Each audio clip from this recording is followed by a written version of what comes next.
সবকিছু সহজে সম্ভব, সবকিছু সহজে সম্ভব। এই অনুপ্রবেশকারী ওই অমুক সুমুক এগুলি আসলে কোনো বিষয় না, যদি আমরা নিজের একটু আন্তরিক হই।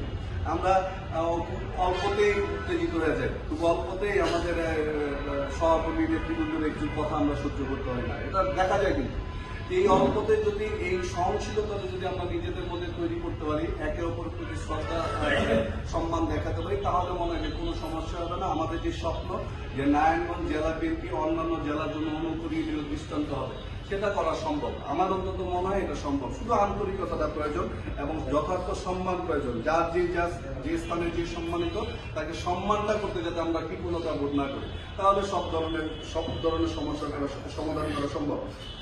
এবং জাতীয়তাবাদী দলের যে বিষয় আছে, অনেক নেতাকর্মী আছেন, অনেক জায়গা আছে, অনেক নেতৃবৃন্দ অনেক সাহসিকতার সাথে এই বিগত স্বৈরাচার আন্দোলনে এই দীর্ঘ 16-17 বছর অনেক কষ্ট করেছেন, জেল খেটেছেন, বাড়িতে থাকতে পারেন, এদের সংখ্যা অনেক।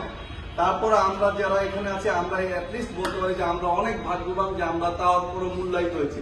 এমন অনেক নেতাকর্মী আছে যাদের এখন রাজনৈতিক পরিচয় দেওয়া হয় না, কিন্তু আমাদের চেয়ে কোনো অংশে তারা কম কষ্ট করে নাই, কম জেল খাটা নাই।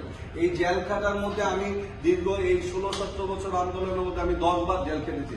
এর সময় আমি নারায়ণগঞ্জ বিএনপির যত নেতাকর্মী জেল খাটতে দেখছি, খুব কম মানুষই রাজনৈতিকভাবে প্রতিষ্ঠিত হয়েছে, কিন্তু তাদের অবদান কিন্তু খাটো করে দেখার কোনো সুযোগ নাই।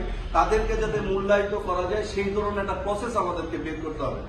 যখনই কমিটি বা কোনো কিছু করতে যাওয়া হবে, তখন অবশ্যই সেটা গণতান্ত্রিক প্রক্রিয়ায় সবার মতামতের ভিত্তিতে যদি কিছু করা যায়, সেই উপায়গুলি বের করতে হবে। কারণ যদি আমরা কোনো নিজস্ব পছন্দ, ব্যক্তি পছন্দগুলিকে উপেক্ষা করে দলীয় সবার মতামতের ভিত্তিতে যদি কিছু করা যায়, তাহলে নারায়ণগঞ্জ অবশ্যই এটি আলোকিত জেলা হিসেবে সাংগঠনিকভাবে আমাদের তারেক রহমানের যে প্রত্যাশা, সেই প্রত্যাশা পূরণ করতে সক্ষম হবে। আমাদের যে আবার যেই দুইটি বিষয় বলেছেন, যে নবায়নের যে বিষয়টি, এটা 17 সালে, এটা আসলে একটা গুরুত্বপূর্ণ বিষয়। কারণ 17 সালে যারা নবায়ন হয়েছেন, যারা সদস্য হয়েছেন, অনেকে হয়েছেন, অনেকে হয়নি। কিন্তু আমাদের যে নির্দেশনা আমরা কেন্দ্র থেকে পেয়েছি, যেটা আমরা দেখলাম, সেটা হলো 17 সালে যারা সদস্য হয়েছে তাদের